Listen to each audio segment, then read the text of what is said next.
Guys महल खालसा मैं मोहम्मद असलम। आप देख रहे हैं दोस्तों आपका और हमारा अपना रिएक्शन यूट्यूब चैनल। दोस्तों बड़े ही अरसे के बाद आज ये फिर चेहरे आपके सामने। असल में बस मेरा चल रहा था, अपना एमफिल चल रहा था, उसके एग्ज़ाम भी चल रहे थे, उसकी वजह से भी कुछ मतलब बिजी रहा, तो टाइम नहीं निकाल सके। टाइम मैनेज नहीं हो रहा था।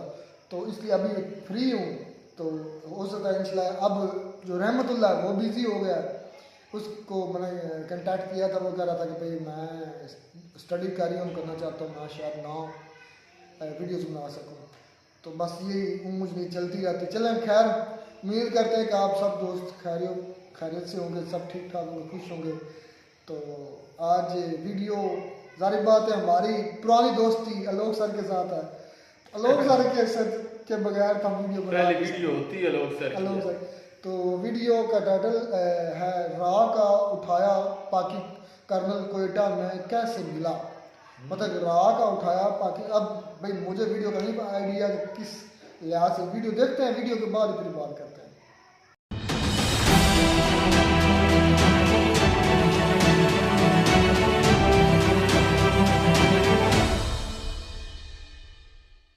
इस वीडियो में बताई गई सारी जानकारी पब्लिक प्लेटफॉर्म पर उपलब्ध है। इसमें ऐसी कोई जानकारी नहीं दी गई है जिससे हमारे सुरक्षा बलों की गोपनीयता भंग होती है। डिफेंस डिटेक्टिव सेना का सम्मान करता है और उन्हीं जानकारियों के आधार पर काम करता है जो सार्वजनिक रूप से मौजूद है।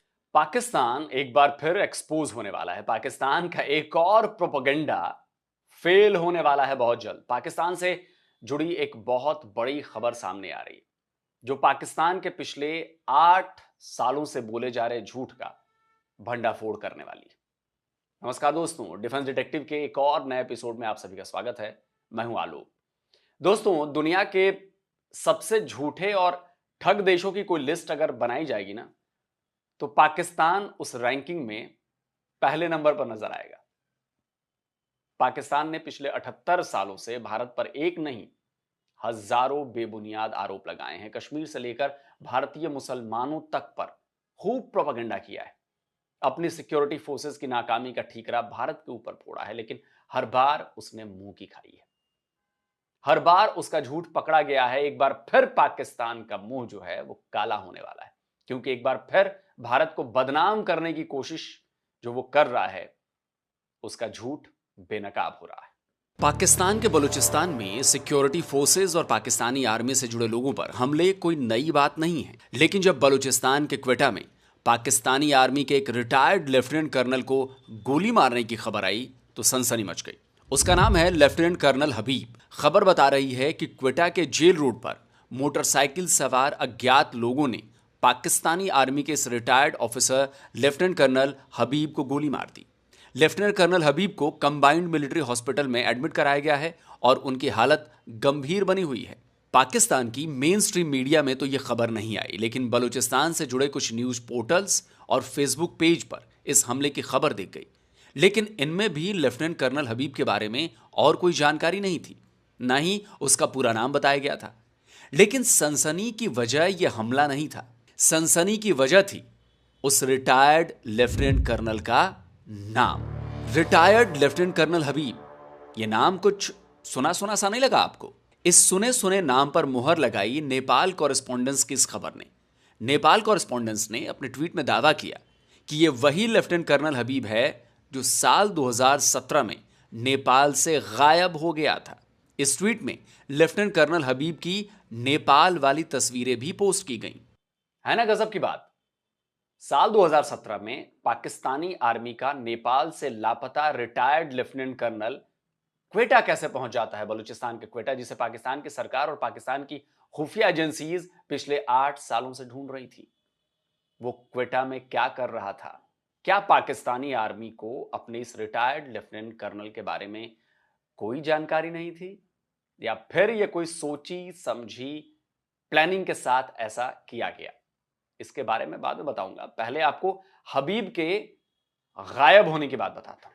यह तस्वीर है पाकिस्तानी आर्मी के रिटायर्ड लेफ्टिनेंट कर्नल मोहम्मद हबीब जहीर की। बताया जाता है कि अक्टूबर 2014 में जहीर पाकिस्तानी आर्मी से रिटायर हो गए थे और प्राइवेट फर्म में काम कर रहे थे, लेकिन वो किसी और काम की तलाश में थे और ऑनलाइन इसके लिए अप्लाई भी किया हुआ था। 5 अप्रैल 2017 को जहीर हबीब जॉब के सिलसिले में लाहौर से ओमान होते हुए नेपाल के काठमांडू पहुंचे थे।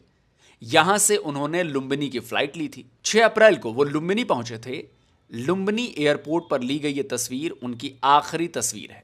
लुम्बिनी पहुंचने के बाद अपनी पत्नी को किया गया टेक्स्ट मैसेज भी उनका आखिरी मैसेज था। उसके बाद से वो लापता हो गए और उनका फोन बंद हो गया। उनकी गुमशुदगी की एफआईआर रावलपिंडी के पुलिस स्टेशन में दर्ज करवाई गई थी।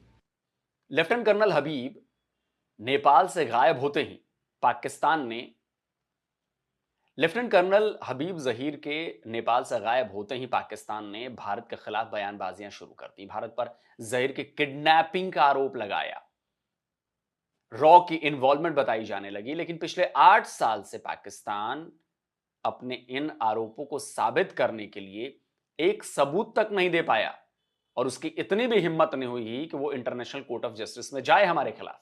लेफ्टिनेंट कर्नल हबीब के गायब होते ही पाकिस्तान ने इसमें भारत का हाथ बताना शुरू कर दिया। डॉन का यह आर्टिकल 9 अप्रैल 2017 का है, यानी हबीब की गुमशुदगी के 3 दिन बाद का। और 3 दिन बाद से ही पाकिस्तान ने भारत और रॉ के नाम पर रोना धोना शुरू कर दिया था। 13 अप्रैल 2017 को Pakistani news website the express Tribune में छपी इस खबर के मुताबिक पाकिस्तानी फॉरेन मिनिस्ट्री ने हबीब के गायब होने में भारत की एजेंसी रॉ की इन्वॉल्वमेंट की तरफ इशारा किया है। 4 मई 2017 को पब्लिश जियो न्यूज की इस खबर में दावा किया गया था कि पाकिस्तानी आर्मी के लेफ्टिनेंट कर्नल की गुमशुदगी के पीछे भारत का हाथ होने के और सबूत मिले हैं। दावा किया गया कि हबीब को अगवा करके लुम्बिनी से भारत ले जाया गया। पाकिस्तान की मीडिया से लेकर संसद तक में लेफ्टिनेंट कर्नल हबीब का मुद्दा उठता रहा। भारत पर आरोप लगते रहे, लेकिन पाकिस्तान ने तब इस मुद्दे को इंटरनेशनल कोर्ट ऑफ जस्टिस में ले जाने से इनकार कर दिया था। इसके पीछे दलील दी थी कि ये आरोप केवल अजम्पशंस यानी अनुमान के आधार पर लगाए गए हैं। बावजूद इसके पाकिस्तान की सरकारें लगातार भारत पर कर्नल हबीब को अगवा करने के इल्जाम लगाती रहीं। असल में पूरा मामला इंडियन नेवी के रिटायर्ड ऑफिसर कुलभूषण जाधव से जुड़ा हुआ था। कुलभूषण जाधव ईरान के ग्वादर पोर्ट के कंस्ट्रक्शन में काम कर रहे थे। पाकिस्तानी एजेंट्स ने जाधव को ट्रैप किया और किडनैप करके पाकिस्तान ले आए। बलूचिस्तान में उनकी गिरफ्तारी दिखाकर यह बयान दिलवा दिया कि वो एक जासूस हैं। यह बात 3 मार्च 2016 की थी। फील्ड जनरल कोर्ट मार्शल में जाधव का केस चल रहा था और बस कुछ ही दिनों में फैसला आने वाला था। 10 अप्रैल को जाधव को मौत की सजा सुनाई गई, लेकिन उसके ठीक 4 दिन पहले नेपाल से पाकिस्तानी आर्मी के रिटायर्ड लेफ्टिनेंट कर्नल हबीब जहीर गायब हो चुके थे। जाहिर है कुलभूषण जाधव और हबीब जहीर का लिंक सीधे तौर पर जुड़ रहा था। पाकिस्तान भी इस बात को समझ रहा था। कई बार ऐसी बातें सामने आई कि पाकिस्तान और भारत कुलभूषण और हबीब को एक्सचेंज करने के लिए तैयार नहीं। ये कोई ऑन रिकॉर्ड नहीं है, कोई सबूत नहीं है इसका, लेकिन बातें ऐसी आई। लेकिन पाकिस्तान की फॉरेन मिनिस्ट्री ने हर बार इससे इनकार किया। भारत ने तो कुलभूषण का केस आईसीजे में लड़ा भी और जीता भी, काउंसलर एक्सेस भी हासिल की। परिवार के लोगों ने कुलभूषण से मुलाकात भी की, लेकिन पाकिस्तान के इस लापता लेफ्टिनेंट कर्नल का कोई अता पता नहीं चला। और गजब की बात देखिए कि पाकिस्तान की सरकार और पाकिस्तान की आर्मी ने भी लेफ्टिनेंट कर्नल हबीब को जैसे भुला दिया। लेकिन 26 फरवरी की द बलूचिस्तान पोस्ट और नेपाल कॉरेस्पॉन्डेंस की रिपोर्ट्स बहुत चौंकाने वाली हैं, जो सीधे सीधे इस तरफ इशारा कर रही हैं कि हबीब क्वेटा में रह रहे थे। फिलहाल इस बात की पुष्टि तो नहीं हो पाई है कि क्वेटा में जिसे गोली मारी गई है वो वही रिटायर्ड लेफ्टिनेंट कर्नल हबीब हैं जो नेपाल से गायब हुए थे। लेकिन क्वेटा में हुई इस गोलीबारी की खबर को जिस तरीके से दबाने की कोशिश हो रही है वो शक तो जरूर पैदा कर रही है। अगर ये वही हबीब हैं तो पाकिस्तान एक बार फिर मुसीबत में फंसने वाला है। भारत के खिलाफ उसका एक और प्रोपेगेंडा एक्सपोज होने वाला है। लेकिन बात सिर्फ इतनी नहीं है कि पाकिस्तान भारत को बदनाम करने की कोशिश कर रहा था। बात तो यह भी है कि अगर ये वही लेफ्टिनेंट कर्नल हबीब हैं तो वो क्वेटा में क्या कर रहे हैं। केवल 38 दिन बाद हबीब जहीर को लापता हुए पूरे 8 साल हो जाएंगे। एक फॉर्मर आर्मी ऑफिसर का गायब हो जाना पाकिस्तान को अखर कैसे नहीं रहा है? क्यों वो जहीर की बरामदगी के लिए हाथ पैर नहीं मार रहा है? उसके डिप्लोमेटिक चैनल्स क्या कर रहे हैं? उसकी खुफिया एजेंसीज क्या कर रही हैं? और पाकिस्तान की यही निश्चिंतता उसे शक के दायरे में खड़ा करती है। फेसबुक पर एक पेज है रिलीज आवर फादर। 21 फरवरी 2021 को बनाए गए इस पेज पर लेफ्टिनेंट कर्नल हबीब जहीर की कई तस्वीरें हैं, साथ में कई पोस्ट भी हैं। इन पोस्ट को पढ़कर ऐसा लगता है कि ये पेज उनके बच्चों ने बनाए हैं, लेकिन ये भी हो सकता है कि भाई इसके पीछे भी पूरा एक इकोसिस्टम हो, आईएसआई ने बनवाया हो, बहुत सारी चीज़ें। तो अगर लेफ्टिनेंट कर्नल हबीब जहीर क्वेटा में थे तो क्या उनके परिवार को भी इस बात की जानकारी नहीं थी? इसरार अहमद जर्नलिस्ट हैं, इस्लामाबाद में रहते हैं। इसरार ने 26 फरवरी को रात 1:08 पर ट्वीट किया था, जिसमें उन्होंने बताया था कि क्वेटा में रिटायर्ड लेफ्टिनेंट कर्नल हबीब को गोली मार दी गई है। एक गोली उनकी बाह में लगी है, जबकि दूसरी गोली उनके सिर के पास से निकल गई है। तो एक्स पर क्वेटा के आवाज नाम से एक हैंडल है, इसमें बलूचिस्तान से जुड़ी खबरें पोस्ट की जाती हैं। क्वेटा की आवाज हैंडल पर भी यह खबर पोस्ट की गई है। इसी तरह मस्ताक बलूच नाम के एक हैंडल से भी पाकिस्तानी आर्मी के रिटायर्ड कर्नल हबीब पर हुए हमले की खबर पोस्ट की गई है। ये सारी खबरें और ट्वीट्स कहीं ना कहीं इस बात की तरफ इशारा कर रहे हैं कि क्वेटा में जिस शख्स को गोली लगी वो वही लेफ्टिनेंट कर्नल हबीब हैं जो 2017 से लापता हैं और जिनके गायब होने के पीछे पाकिस्तान की सरकार हमेशा भारत पर आरोप लगाती है। और अगर वाकई ऐसा ही है तो एक और सवाल बनता है। सवाल ये कि क्वेटा में वो कौन से मिशन पर थे। सवाल ये भी कि उन्हें गोली मारने वाले कौन थे और क्या उन्हें हबीब की असलियत पता थी। बहुत सारे सवाल हैं जो पाकिस्तान को कटघरे में खड़ा करते हैं, लेकिन यह भी तय है कि पाकिस्तान ना तो इन सवालों के जवाब देने वाला है, ना ही इससे जुड़ी इंफॉर्मेशन बाहर आने देगा। लेकिन अगर क्वेटा में हमलावरों की गोली का शिकार हुए रिटायर्ड लेफ्टिनेंट कर्नल हबीब वही हबीब जहीर हैं जो नेपाल में गायब हुए, जिनके गायब होने का आरोप रॉ पर और भारत पर लगाया पाकिस्तान ने, तो ये साफ है कि पाकिस्तान से ना केवल ये गायब हुए, बल्कि पाकिस्तान ने जानबूझकर ये पूरा प्लान रचा और हबीब को खुद गायब कर भारत को फंसाने की कोशिश की, बल्कि उसे बलोचों के खिलाफ किसी खास मिशन पर भेज दिया।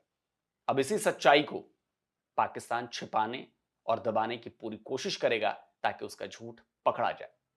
मैं फिर कहता हूं कि हमें यह नहीं पता, इस बात की कंफर्मेशन नहीं मिली है कि यह वही लेफ्टिनेंट कर्नल हबीब है जो नेपाल में गायब हुआ था, जिसके गायब होने का आरोप भारत की एजेंसियों पर लगता है। जाहिर है अब यह खबर जो है वो भारत के पास भी पहुंची है। अब भारत की एजेंसीज इसमें लग गई होंगी और कुछ ना कुछ बाहर निकलेगा और पाकिस्तान का मुंह एक बार फिर पूरी दुनिया के सामने काला हो। और जिन दोस्तों तो ये दोस्तों वीडियो होगी ख़त्म। वीडियो जारी बात है, इधर पाकिस्तान की आईएसआई और उधर इंडिया की रॉ। अब ये मुझे नहीं इल्म कि ये किस तरह काम करती हैं, और जिस तरह लोग साहब ने भी बार बार कहा कि इस बात की तस्दीक अभी नहीं हुई कि ये वही कर्नल जो हैं हबीब हैं। एक जारी बात है, हबीब नाम के भी पाकिस्तान में कई लोग होंगे और इस चीज़ की अभी कंफर्मेशन आलोक सर ने भी नहीं की कि ये कोई और कर्नल है। जिस तरह उनके बेटों का पेज, फेसबुक पेज की भी बात की कि शायद ये भी आईएस है, क्योंकि जारी बात है जो एजेंसीज होती है ना, ये सगी किसी की नहीं होती। ये मैं सच कह रहा हूँ, किसी को बुरी लगे या इन्होंने हर वक्त कोई ना कोई चाल चलते ही रहना, मतलब कि एक दूसरे को नीचा दिखाती ही रहती है। लेकिन जो पाकिस्तान ने इंडिया पर इल्ज़ाम लगाया था कि हमारे कर्नल जहीर को किडनैप कर लिया गया है इंडिया के रॉ के द्वारा, तो उसके लिए पाकिस्तान ने भी कोई सबूत नहीं दिए। और अगर इंडिया ने किडनैप किया था तो सवाल ये बनता है कि उसकी जो जिस तरह इंडिया आईसीजे में गया है, इंटरनेशनल कोर्ट ऑफ जस्टिस में गया है कुलभूषण के लिए, तो पाकिस्तान अपने इस किडनैप हुए जो जिसका वो इल्ज़ाम इंडिया की रॉ पर लगा रहा है, तो पाकिस्तान क्यों नहीं गया आईसीजे में? सवाल सबूतों के समेत। हाँ, उनको इल्ज़ाम तो लगा दिया, लेकिन उनको जाना चाहिए था इंटरनेशनल कोर्ट ऑफ जस्टिस में। जिस तरह इंडिया गया, इंडिया जारी बात, इंडिया जब वो क्या कहते हैं, पाप नहीं तो ताप नहीं, इंडिया के पाप नहीं था, वो गए हैं, उन्होंने सबूत दिए हैं। तो पाकिस्तान की जो कुलभूषण की जो फांसी है वो भी डिले हुई है, वो भी रुकी है। हो सकता है अब इसके आगे भी कोई इंडिया और मजबूत कदम उठाए। तो बात करने का मकसद ये है कि पाकिस्तान ने उस वक्त अगर इल्ज़ाम लगाया, ऐसे तो कोई भी कंट्री जो है वो किसी पे इल्ज़ाम ऐसे खातर लगा सकता है, उसके पास जो अगर एविडेंस ना हो तो कोई भी कह लें कि जो कंट्री है, पाकिस्तान तो अक्सर करता रहता है, हालांकि दोनों कंट्री करते हैं, जो पाकिस्तान है वो भी करता है, इंडिया भी करता है। लेकिन पाकिस्तान ने अगर ये इल्ज़ाम लगाया है या पाकिस्तान को लगता है कि जो हबीब ज़हीर है वो किडनैप किया है इंडिया की एजेंसीज ने या रॉ ने किया है, तो उसका वाकई बनता है कि कलभूषण की तरह उनको भी इंटरनेशनल कोर्ट में जाना चाहिए विद प्रूफ। जितने भी उनके पास प्रूफ्स हैं, ऐसे खाली बातों से तो जाहिर सी बात है इल्ज़ाम तराशी काफ़ी करते रहते हैं। जाहिर बात है, पाकिस्तान के वो असास हकाब रिटायर कर्नल है, लेफ्टिनेंट कर्नल है, तो उसके पास जाहिर बात है पाकिस्तान की एजेंसी, पाकिस्तान की फोर्सेस की बहुत काफी साल उसने काम किया, सबूत होंगे, की है। पता कितने कितने राज होंगे तो उसके पास। हैरानी वाली बात है कि वो नेपाल के एयरपोर्ट से गायब होता है और क्वेटा में उसको बकायदा जो है गनमैन जो है वो कह रहे हैं कि मोटरसाइकिल पे कुछ जो है कह रहे हैं कि शख्स जो है वो उनको फायर करते हैं। टाइम लाइन भी चेक करो कि जब कलभूषण को पकड़ा गया या ये अच्छा, उसके 8-10 दिन बाद कलभूषण की ये जिस तरह बता रहे हैं ना आलोक सर, तो ये मैंने पहली दफा सुना है कि ये ईरान में काम करते थे और वहां से इन्होंने पकड़ के यहाँ पे जो है ना बयान दिलवाए हैं बलूचिस्तान के हवाले से। तो ये पहली दफा मैं सुन रहा हूँ, अजीब सी लग रही है कुछ स्टेटमेंट। क्या हमें बताया कुछ जाता है, पीछे जो चीजें होती है, पीछे हकीकत जो है, रियलिटी जो है वो कुछ और ही निकलती है। अब ये बात जो है मुझे बहुत हैरान कर रही है कि ये आलोक सर जो है उन्होंने कहा है कि ये तो ईरान से जाके पकड़ा है उन्होंने। तो पाकिस्तान को इस लिहाज से अब सारी बात है, इंडिया की रॉ भी अब काम करना शुरू होगी जब से ये खबर लीक हुई है, तो वो कंफर्मेशन भी करेंगे। अगर कंफर्मेशन हो जाती है तो फिर इंडिया को भी अब चुप नहीं रहना चाहिए।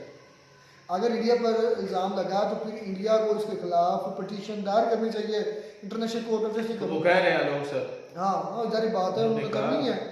अगर पाकिस्तान ने खुद ही किडनैप किया है उसके बाद भेज दिया था बलूचिस्तान में से लोग, सर हो सकता है इस तरह एक भी किया। क्या पता नहीं कौन सा सीक्रेट मिशन है बलूचिस्तान में बलोचों के खिलाफ, तो उधर भेज दिया गया, कुछ भी हो सकता अच्छा, है। मारने वालों को भी ये पता नहीं है जिन्होंने फायर किया है कि ये कर्नल है कर्नल हबीब ज़हीर, उनको भी शायद ना पता हो। और असल में ना एक और ये गेमें होती हैं भाई, सही मैं अगर बोलूँ ना, ये गेमें होती हैं जिसका कह लें कि दिखने में कुछ और मतलब जो है वो निकलता है, लेकिन इनके पीछे जो है ना मकासद जो है वो कोई और किस्म के मकासद इनके होते हैं।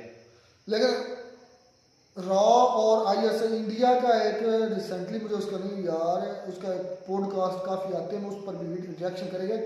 वो भी इंडिया की इंटेलिजेंस एजेंसी रॉ का मतलब कि ना कारकुन